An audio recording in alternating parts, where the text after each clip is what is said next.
say that Friday night's all right for a bit of a scrap, and that is where we find ourselves here with the iRacing Radical E-Cup, a brand new series at Mugello. Bellow it from the hills with the exclamation mark. We find ourselves up here in the hills of Tuscany for today's racing action in Italy, a circuit that is known very well for its racing out there. I'm Jake Sperry. JR Gregory is along with me for the opening round of the championship. And JR, what a circuit to start this off with. This tests every aspect of a car, and this field is known for being one of the stronger fields out there in iRacing, with one of the more technical cars in iRacing. Yeah, absolutely. This Radical SR10, absolutely fantastic to drive. This car, Jake, weighs 1,000 pounds less than an MX-5 Cup car, pushing over 450 horsepower, no traction control, no anti-lock brakes, and drives like an absolute dream. And take a look at that schedule. We have this season 8 current or past Formula One tracks, and plus we've thrown in a couple American Classics, Sonoma, VAR, and Laguna Seca, and why not throw in a little Nordschleife as well. So the community has done really well putting together a thrilling schedule. Really looking forward to seeing how this season unfolds. Well, this will be 12 races in 12 weeks. They will be battling aggressively over the course of the rounds, and you just have to look around at some of the various circuits that they'll be going with. Some tight and technical circuits like Brands Hatch, for example, all the way to the long and open attacking circuits like Silverstone. It's got a little bit of everything. Qualifying is currently underway at this point in time. They have 2 laps available to them, 8 minutes to set a time. Just a 23 degrees Celsius track temperature means that it is a very cold one, but a very blustery one, it has to be said. Wind is blowing in from the west out there today, so for that understanding, it's going to create a crosswind across the main straights here today. They'll have a headwind down Casanova, and so you're asking these drivers a lot in qualifying to adjust to these conditions. Current fastest driver, the number 1, the former pro Stripe, Andre Castro. Yeah, Castro showing how it's done. And, Mugello is really one of those tracks that we were talking a little bit ahead of the broadcast. It looks simple on paper, but so many nuances to it. And a lot of that, Jake, has to do with track limits. So much of the racing out here taking place outside the white lines. If you don't know the track limits and take advantage of every inch of space, you're going to get absolutely smoked. And the drivers who don't have the seat time out here and don't know those track limits are going to be exposed here early. Jorge Gonzaga will be looking to do as good as Gonzaga are hoping to do in March Madness, as the number 11 then pivots around the final corner of Bucine and up towards the finish line to get the time on the board. Crosses then, and will now start the attempt then of a second lap. A 43.5 is good enough for 7th place currently at the moment. Rafa Blanco from Uruguay looking to go out there and be aggressive. Just the 19 cars, the field split over the course of the amount of signups that we had, JR. So that means that we are in today on what is a very, very strong strength of field, just a shade under 5K.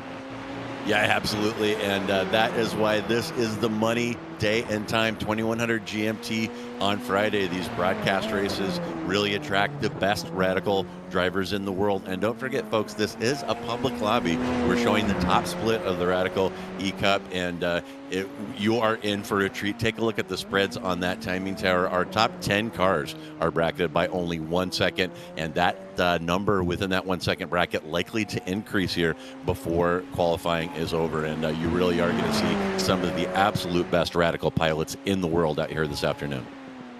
Horvath Gullikson fastest, Kettle Larson moving up to 6th because James Barry has got himself then into 3rd position. He is a demon out there in a Radical SR10. Focus is still with Rafa Blanco to the line with 1:47 left on the clock. It's a 44.1. That's good enough then to go to the 8th row of the grid. 16th then for the Uruguayan, as there's the likes of Jack Veazey, Jorge Gonzaga out there who can set their times. Erle Gullikson is on a second lap as well. Our focus is with the number 3 of James Barry. He's gone through both of his laps, so he won't be able to set another one. Gonzaga goes 8th. VZ in the number 2 is only 11th at 0.6 of a second off the pace. There aren't many series out there in the world where you can say that the top 11 are split by 0.6.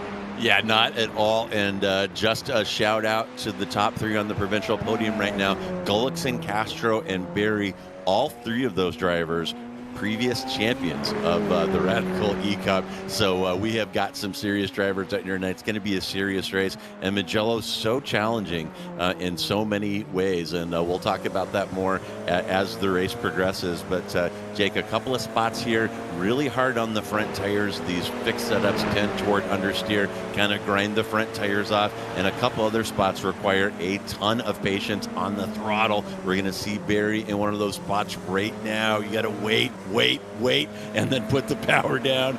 Put it down too early, you're going to loop it. Put it down too late, you're going to get smoked down that long pit straightaway. Just the 14 laps today as the checkered flag falls, and it's a hard count of 8 minutes here at Mugello. Let's take a look at your starting grid then for racing action here today. It is the IGL Coatings and Sander Traffic Scholar performance car of Horvath Gullickson, who is on the pole position. For Burusud Hybrid, it's Andre Castro, who is alongside for company. James Barry and Sebastian Lipp will house row 2 with Christian Emmanuel in 5th position and Kjetil Larsen then in 6th. Andres Friedrich will start in 7th with Jorge Gonzaga in 8th. It will then be Peter Evagny in 9th with Adrian Rostein, then the Luxembourgish driver rounding out your top 10. Jack Veazey will go from 11th with Felix Chameau there in 12th. Heinz Braun is there for Herzog Motorsports in 13th position. Ole Gullickson will start then in 14th. 12 within a second. Giacomo Pont is there in 15th, in the number 15 with Rafa Blanco for Urbana Sim Racing Uruguay. Alexander Veremejevic is 17th with Chris Wetz in 18th. And the last car on the field in what would be mock-up Benetton colours there is Jonas Schneider, who will be looking to try and have a really, really good run of things from the back of the field up on forward. The climb to San Donato is going to be critical for these drivers, and of course the road to El Dorado is the one that's paved with gold, but everyone's looking to try and get themselves with victory at the start. So lights then are going to be on for the first time this season in the Radical E-Cup. The lights go out and we are underway with racing action for 14 laps. Immediate covers to try and get into line and get as much tow as they can, getting up through the gears, already over 200 kilometers an hour as they start to pivot towards turn 1. Big defenses being thrown as they go 2, almost 3 wide. It's Castro trying around the outside for second, slide in the middle, round you go. There's going to be a Christian Emmanuel there, and it's a huge accident around. Veremejevic is caught up, Rafa Blanco's in it, and so too Felix Chameau and Ole Gullickson.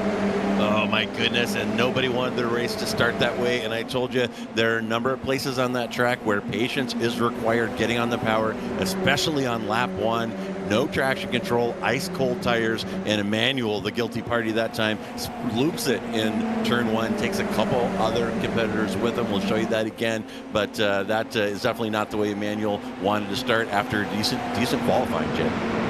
Yeah, it was a very good qualifying there, but cold tyres, turn 1, very easy with a car that's so light as this, with any amount of power for the back to start stepping out. And then the moment that you do as they head through Pelagio Corner, your leaders out there at the moment, Barry in third, Lipp in fourth, Vanny and Veazey fighting. It's just so easy for the back to step, and you can see middle of the corner, can't get the power down, then gets run over. Oof, yeah, absolutely. And, you know, it looked like he had the reflexes there, quick opposite lock to catch that one, but just as his tail hung out, just got slightly clipped on that left rear, and that spun him the rest of the way around, and the car's behind, nowhere to go. There are no fast repairs, so if you damage it, you're going to have to come down and serve the time for the repairs that are there. James Barry starting to lose ground here to Andre Castro at 9/10 of a second. Sebastian Lipp realises all aboard, I've got to get a move on here, and decides I'm going to go and make this pass right now for the race lead though. Here goes Andre Castro to the inside of Horvath Gullickson, and Gullickson obliges at San Donato, lets him have the place and says for this lap you're going to be the one who will take control at the front of this field.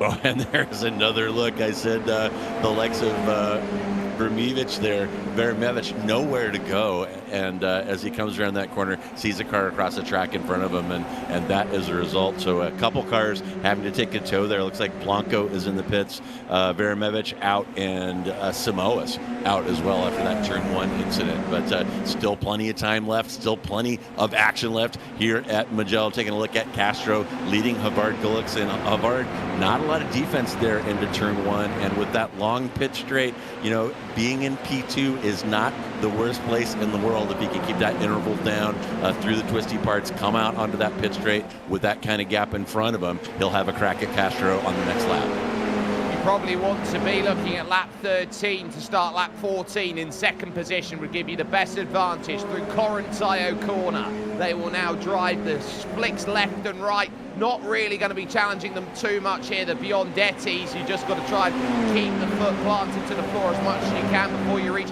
Busing corner. Here's Heinz Braun in a bit of a fight with Jorge Gonzaga at the moment. A look then from the driver in 8th, trying to get then up through into 7th place. Heinz is a very, very calculated character out there. He just knows how to make that progress. A 1 minute 11 stop. Rafa Blanco, he'll be able to get back out, but he'll be a lap down. Here goes Gullickson looking for the inside then. I got you on lap 1, says Andre Castro. Horvath says, that's all good, but you don't need a law degree to understand that I'll just take it straight back. Yeah, and interesting, we're not seeing any defense right there, and that may be calculated. These cars with such powerful slipstreams do tend to train up. So Gullickson and Castro, by not fighting, by not defending the inside there, it could give them an opportunity to pull away, and pull away they have. It looks like Castro has dropped Sebastian Lipp to the tune of about 1.5 seconds. So they are mining that gap behind. They're going to save their real fight till later on. Yep, so their fight is very much on how aggressive do you want to be early, how much time do you want to be setting yourself with, and what more can you do to just keep this a race between two rather than letting in Sebastian Lipp and James Barry and maybe Andreas Friedrich as well, who is there in 5th position, and Kettle Larson, who is always lightning fast in races like these. So there is always a place to be had out there, and it all sets itself up very well for that main straight, and that climb up the hill almost exacerbates how strong the slipstream is around here. Yeah, it really does, and that's one of my favorite sections of this track. There are a couple of corners in it, but that is flat. Running it through the gears, you straighten that out, and very, very generous track limits there, so you're all the way outside the white line, and that is the normal line that we're seeing. And here we are back on the pit straight. You see that slipstream going to work. Gullickson is going to cover the inside this time, but my gosh, it's all for naught. Castro will be well by the time they get to the entry, and watch Castro go across the white line, widen out the entry to turn 1. And as I said, very important to know your track limits around here, because you spend a lot of time on the paint, Jake, to get maximum track time. Yeah, and so if you're going to get the track time, you need to use all of the circuit and a bit more, and so you are driving with as much aggressiveness as possible, but you've got to be careful of track limits around here. It's notorious, this place, that if you just overcut it slightly, you'll pick one up here or one up there, and you'll be trying to eye up how careful do I need to be. And it has formed here into packs in the early stages of this race, JR. It's a group of 2, a group of 2, a group of 2, and then a group of 3. So that's where the top 9 go. There through the Arrabbiata corners is Peter Avani. The Arrabbiata corners, I think, is the perfect test of a car's grip level. How do you hold through that section? You try and get as close to flat out as you can. Yeah, absolutely, and Yvonne Lee showing how it's done there. He goes all the way out into the green, opens up the corner as much as possible, cuts the apex, and then takes all of that extra space on the exit, and that keeps you from overslowing right there, and that is one of my favorite parts of the track as well, actually, from turn 6 all the way to turn 10. Your goal is to keep it flat as possible and overcome your right foot's desire to put those little chicken lifts in, but you can go very, very fast through there in these radicals. Tons of mechanical grip. The aero is working well there in 5th gear, and really thrilling to get that sequence of corners right in this car. Gullickson punching a hole through the air up again at Sandinato is going to get the pass. So another switch back into the lead, and they aren't being given at this moment the luxury of holding back and waiting. Sebastian Lipp is staying there at about 1.2 seconds off the back of these two. So if you're wondering how are you going to break away, if they're all sitting down and going, right, this is the level of what we've got as Friedrich and Larsen then swap it around through Luco and into the Poggio Secco. Sorry, I'll correct myself. That one into Materazzi, I'll correct myself there. So that you're looking around and thinking, you've either got to hold your station and hope you catch the train, or you do what this group's doing, trade it about wherever you want and realise you're fighting for fifth at best. Yeah, absolutely. And Lipp and Barry doing a pretty good job there, although as I say that gap balloons up a little bit between Castro and Lipp. It looked like Lipp had been chipping away at it a little bit and then lost about 3/10 on that lap. But Barry and Lipp need to do the same thing, play a little leapfrog on that pit straight, switch places until they can get up with that front group if they can. Plenty of time left to do that, Jake. And if they get within about 0.8, Lipp will be within draft range of Castro. So just a tiny mistake here or there, and Lipp and Barry are going to be right with that front group. And I know Castro is watching his relative right now. He very much is. Morgan Gullickson then will have about 0.3 of a second here over the line, and Sebastian Lipp realising that the gap now for him to the leader is 1.6, 1.3 to the hold in front. There's the side-by-side as Andre Castro gets it. 3 wide back then for 5th, 6th and 7th as Gonzaga starts making moves up the train. Larsen through and Gonzaga, Andreas Friedrich back into the middle of the group now, and he's got the watchers and the waiters behind in this one. The likes then of Peter Avanier and Heinz Braun, they'll all be looking around at this thinking, well, how do we manage to find ourselves into position? You can blink the laps away here and you're almost at halfway right now. They're only a couple laps from it.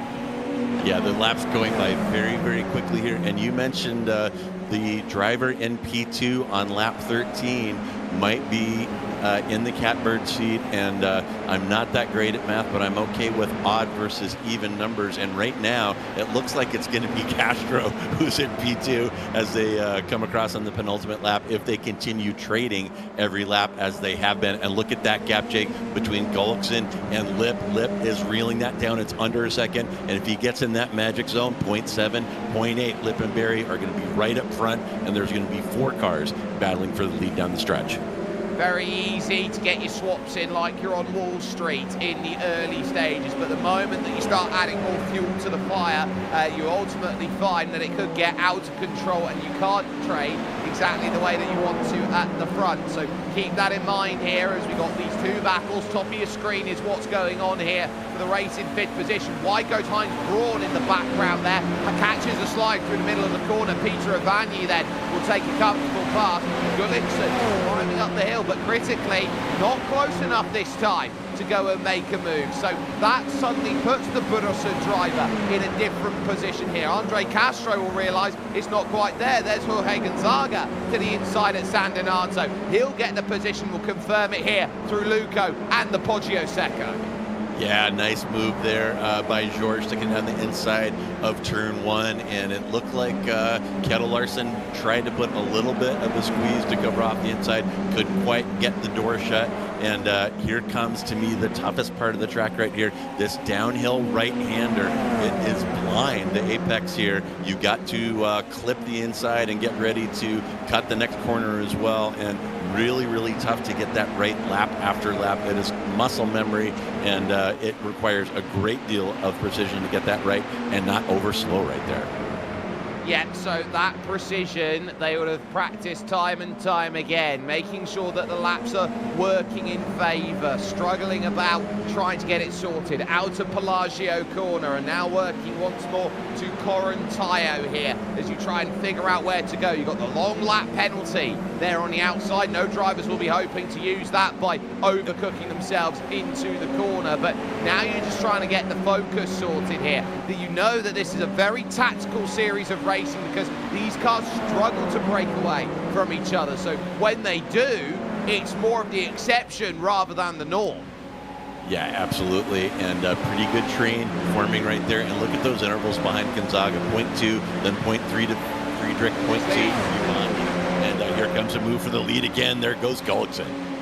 Gullickson comfortable on the pass on Castro. Castro leaving the room, and now they're going to be too wide, too deep here into turn one. Gonzaga fighting with Kettle Larson, and Larson is going to keep a little bit of overlap here into Luco now, and looking at the Poggio Secco around the outside. Friedrich desperately trying to fend off Ivanyi, the Slovakian, and managing that. Heinz Braun back to the party. Here's the run to Borgo San Lorenzo, a Materazzi corner. Materazzi first. Now Borgo San Lorenzo. There isn't a move. Rosteng losing the place to Jack Veazey behind. That one for the top 10. But you're really understanding here that everyone wants to have the comfort of where they want to drive. And sometimes in a massive group, the easiest place is at the front, less likely to get taken out. Yeah, absolutely. And my goodness, look at that train. Less than a second covering all 5 of those cars. And man, that's why I love covering and commentating on these radical races. These guys are absolutely the cream of the crop. They are specialists with this car, make no mistake. They spend time together during the week, making each other better, practicing together. They get together to write the schedule. Really a extraordinary group of drivers, and that's why these races are so good week in and week out. You're seeing it in week 1. Yeah, Sebastian Lipp then struggling to hold the gap now, 1.5 seconds. I think the rubber band's about to snap here, and this is going to firmly be a race of 2 of Gullickson and Castro out there at the front. The work that Kettle Larson is going to have to do now to start hunting down, as here comes Andre Castro again. It's the American versus the Norwegian here, and the pass finds itself once again in a position of comfort here for Andre Castro. Look how busy it is up into San Donato. Larson again on the outside, is contact, and Friedrich's going to go around Ivanyi, tips him into a spin. Yeah, and that is going to break up that party, and Larson and Gonzaga going to drive away after that one. But that 5-car train has been disrupted by a little tap, little bit of rotation there, a little bit of a tap. We'll show you that again. There may have been a driver error there and leading to some contact, and still some cars hanging around there, though. You can see Braun, Friedrich, and now Veazey appearing in the back of that shot. So these cars are going to train right up again, even after that incident.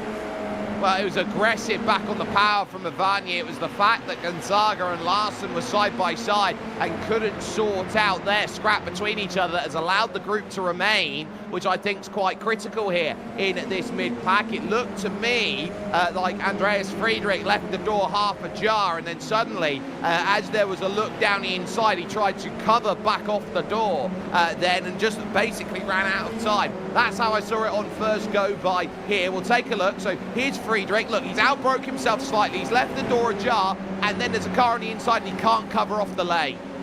Oh, yeah, absolutely.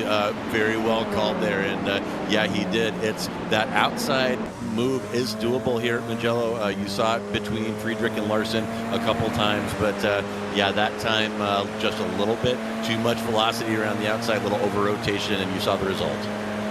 Gonzaga on board with car number 11 in this field. It's not often that Jorge Gonzaga is a second half by rating driver, as he will now look at Kettle Larson and try and go around the outside to make this move. Doesn't happen, and so Larson calmly covering then through at turn 1. This is the highest section of the circuit here at Luco and the Poggio Secco. It's all downhill from this point onwards to the Arrabbiata corners.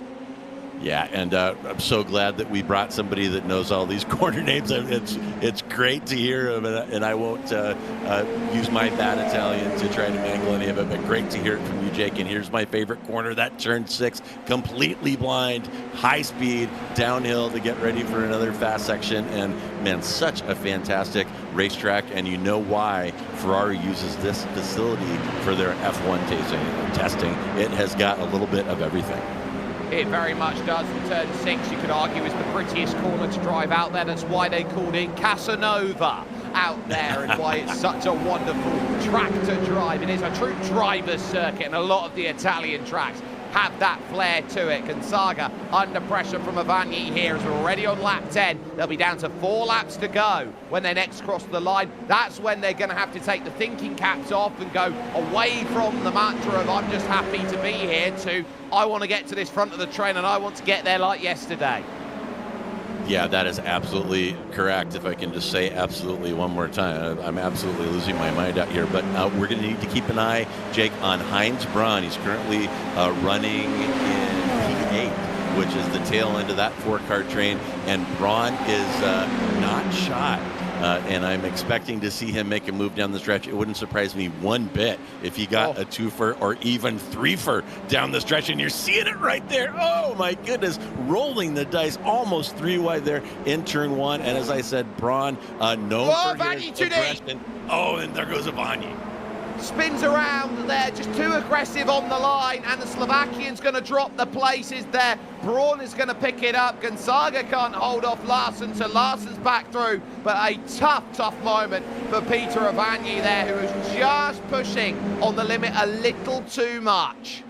Yeah, Avani heard me there talking about Braun and knows that how aggressive he is. If Heinz Braun sees a sliver of light on the inside, that Radical is getting stuffed down there. And Braun picks up a freebie there, putting him up into P7. And here is another look at it right here. And yeah, Avani maybe getting a little camera shy and feeling pressure from Braun on his right, overcooks that entry, over-rotates it into the kitty litter for him. And now that 4-car train is going to be, that's Larson from Gonzaga, from Heinz Braun, Friedrich in it now as well, that 4-car train from 4 to 8. It's brilliant. Heinz Braun right now in 7th position is up 6 spots. The only other driver who has gone higher in positions is Jonas Schneider, who is up from 19th to 12th at the moment. Your top 2, 1.3 clear. Sebastian Lips really burning the midnight oil here in 3rd position. It's Gullikson and Castro right now. Horvath trying to figure out where he is going to go and make this move. On the outside here on lap 12 is going to get the pass. So now I wonder here, here's where you start wondering, does Andre Castro make the move next time around? Or is he going to be in a position where he goes, no, I'm happy to allow the pressure in? Yeah, you know, that is very interesting. And, you know, you called it right at the beginning. P2 and lap 13 is where you want to be. So we'll see if that calculus is going through Castro's mind right now, and we'll see what he does. As you've seen, really kind of impossible to stop a pass on that long pit straight due to the slipstream. So very difficult to defend. We'll see what both of these drivers do, but critical lap, the penultimate lap coming up here in a minute, and that is going to really reveal what happens on this one down the stretch. And we got another battle down below as well, and these cars really kind of grouping up and training up. Like we said, there's the view from Friedrich looking forward at Braun, Gonzaga, and Kettle Larson for P5. We note as well Adrian Rostang losing the place to Jonas Schneider. You saw that on the bottom of your screen for a moment before we flicked over to Andreas Friedrich, who wants to get to Braun and Gonzaga and to Kettle Larson out there in this group. They know how critical the race is going to be, and on the top of your screen it's 1, 2 and just 3. Sebastian Lipp keeping himself honest in this one. He's dropped James Barry, who's in a lonely 4th position, but they're now going to soon tick over to 2 laps to go. Andre Castro then closing in the gap, and will there be a case of stick or twist? And by the looks of things here, at 260 kilometers an hour, I think he's pivoting to the outside and critically elects not to make the pass. Horvath Gullikson, run as fast as you can this lap. Now they're going to start trading on the bottom of your screen here as Gonzaga goes around the outside at San Donato. Heinz Braun trying to follow. Larson with a good run. They'll stay too wide for Luca and the Poggio Secco. And man, this is just what we see every time we come to Mugello. There are so many places on this track that invite side-by-side racing as Braun dips a toe into the kitty litter. That's going to cost him a position, but a good catch by Braun. That could have been way worse. It could have been race over there on the gravel outside of the Poggio Secco. Lost the run to Materazzi corner, and now as they head through Casanova and Savelli, the difference maker is there. So now you wonder, Andre Castro, if he does make the move, where can you go and get it back as Horvath Gullikson? I'd be eyeing up maybe a chance into Corontayo corner. Yeah, and what Gullikson is going to have to do is stay right with him, show his nose, maybe stick his nose inside in a place that Castro hasn't seen. But Castro clearly is going to be employing, let's call it the Sperry stratagem right here as he comes across the line in second place on the last lap. And I think Castro sitting pretty right now. Very tough to make a pass anyplace else on the circuit. So Gullikson is going to have to get creative if he's going to snatch that P1 back from Castro after this pass, which at this point, Jake, is inevitable.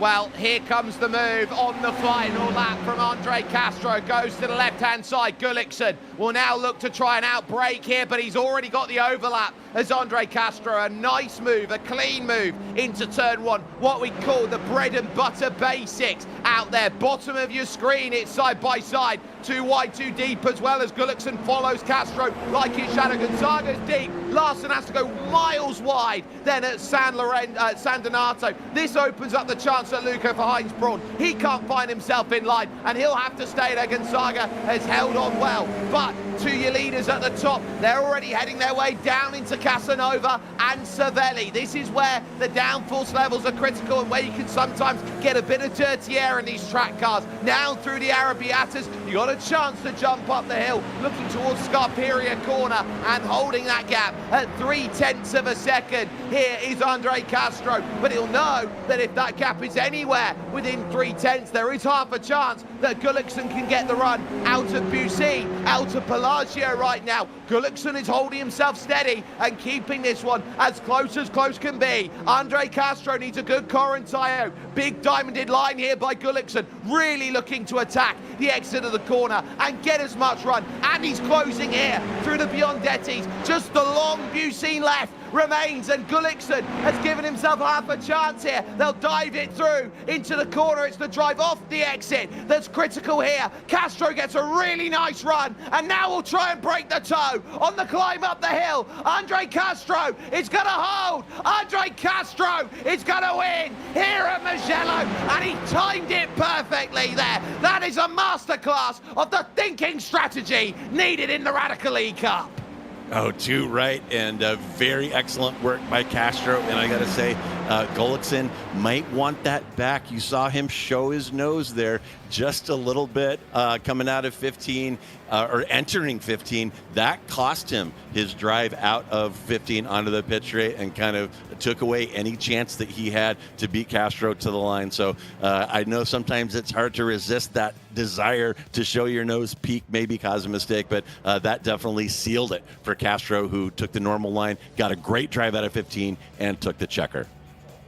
A fantastic race of 14 laps. Andre Castro for Buttersud will take the win by a 1/10 and a half over Horvath Gullikson in second position. Sebastian Lipp will round out the podium ahead of his inner teammates James Barry and Jorge Gonzaga, who would hold the second train ahead of Kettle Larson, Heinz Braun and Andreas Friedrich there in 8th position. Jack Veazey will get a 9th place for his troubles, as Jonas Schneider would go from the back of the field all the way to 10th, your biggest mover, up 9 spots. Adrian Rostein would be 11th, with Peter Avani's spin dropping him from a fight for 5th all the way down to P12. Chris Wett and Giacomo Ponce would be 13th and 14th, with early Gullikson involved in the lap 1 spin, along with Christian Emmanuel, who was the catalyst for it. Cars a lap down would be both Rafa Blanco and Felix Chamos, as Alexander Veremejevic would be your only retiree from this race on just the opening lap,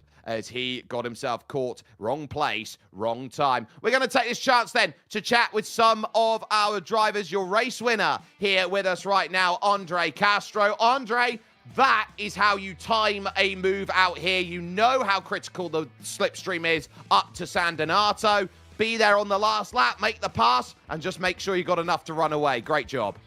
Yeah, thank you. Absolutely. I think worked together really well with Havard, and yeah, I just talked to him and he said he lost track of the laps, so it made a little more sense, honestly, because he didn't really try to weave or anything. Just, you know, I mean, the draft is so powerful, I don't know if it would have made a difference, but I certainly thought he would want to be, you know, leading down into 1 on the last lap. But yeah, it's happened to me before, happened to me in real life, so that was good, though. I wanted to get pole, but Havard put in a really good lap, and I think our pace was good enough to kind of stay clear of everyone else. I think Sebastian was super quick, like matching us most of the time, but we just kind of kept in each other's draft and kept kind of leapfrogging so that Sebastian couldn't get up to us, and it worked out. So yeah, it's just an interesting track, with so many long corners. You get a lot of dirty air in second, but then you have the massive main straightaway. So I put in a lot of practice because last time I raced here in Radicals did not go well. Finished last. So put in like 25 laps of practice last night. Another race this morning, and paid off. So I'm happy about that. Let's just talk about the Radical for you, Andre, and why you jump in with a series like this. It's clear that you have to use a lot of the tools of the trade to go and get the most that you can out of these races. So for you, do you think the competition level here and how hard everyone has to think about trying to get to victory, is that what entices you to go and drive these cars?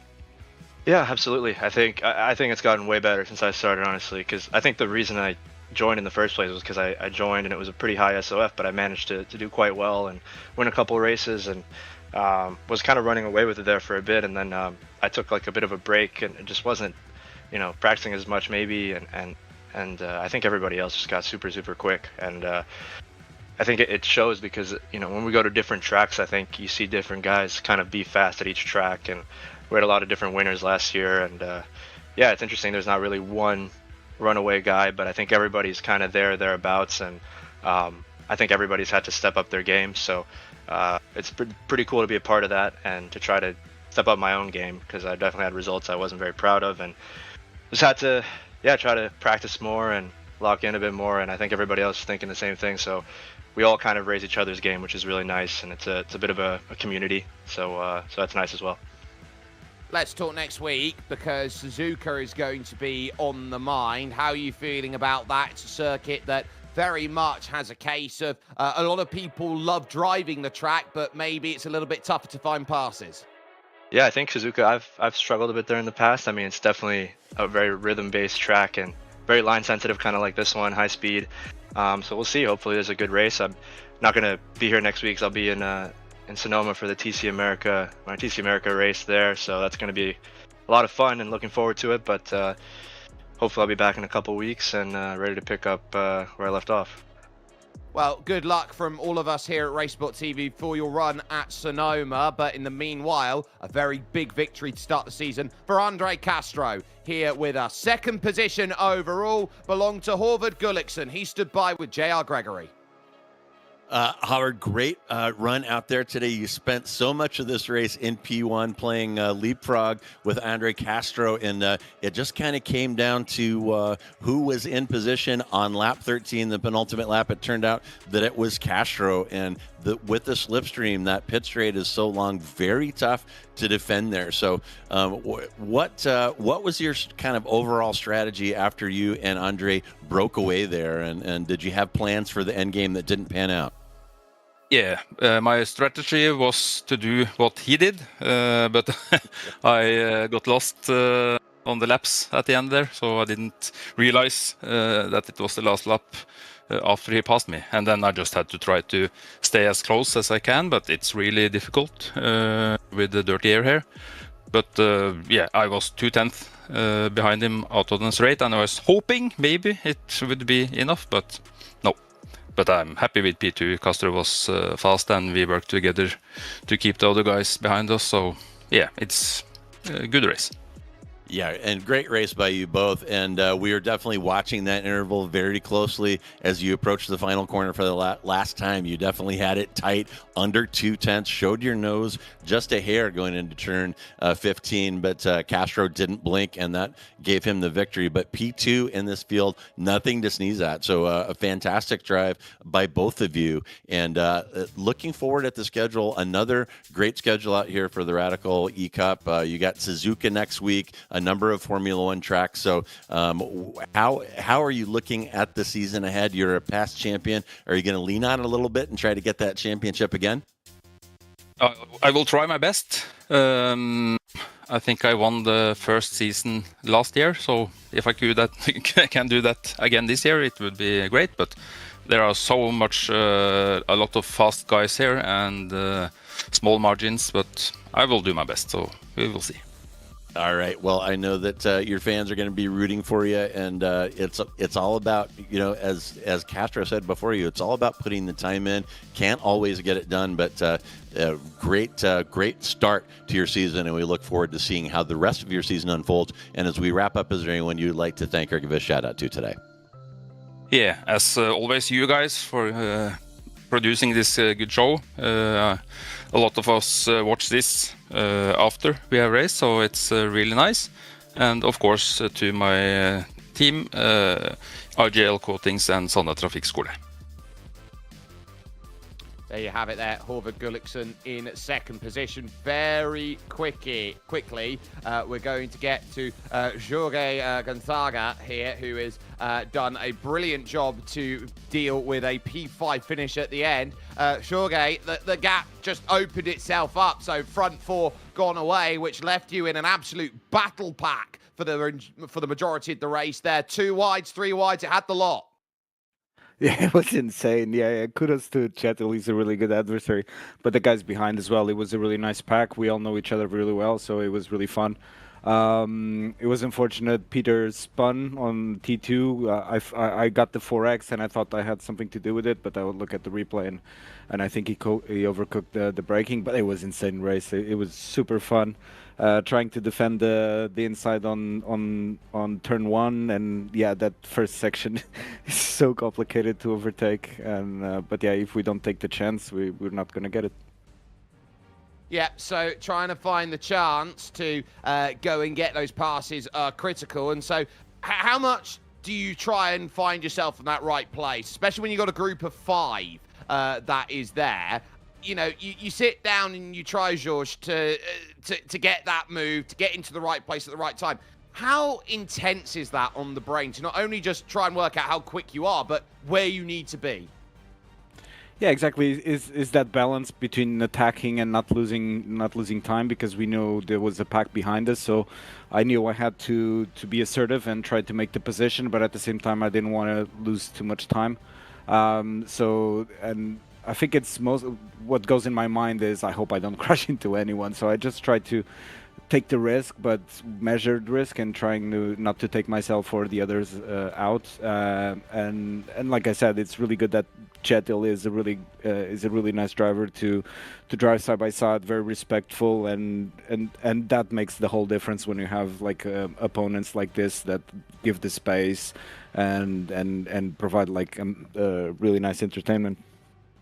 What do you think the difference maker is going to be for you then as you head over to Suzuka in a week's time? What's the difference between being in the mid-pack compared to being up front? Well, that's the thing. There's obviously an evolution on the work being done for the past, I don't know, 4 or 5 years, something like that. Obviously, I know I always aim for the mid-pack. That's where I feel I am. But I feel I've improved a lot in the past seasons. So I don't know. It's obviously very competitive. We have a lot more people now. A lot more faster drivers. The SOF keep going up and up and up. I think it was 4.9 today with a really large grid. So I don't know. I'm moderate, so I'll just still aim for the mid pack, and I'll just take this candy whenever it's available.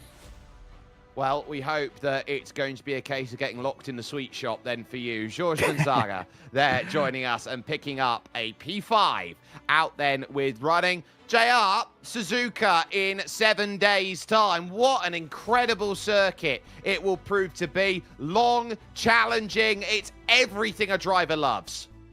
Absolutely. If I can just say absolutely one more time. Oh, my goodness.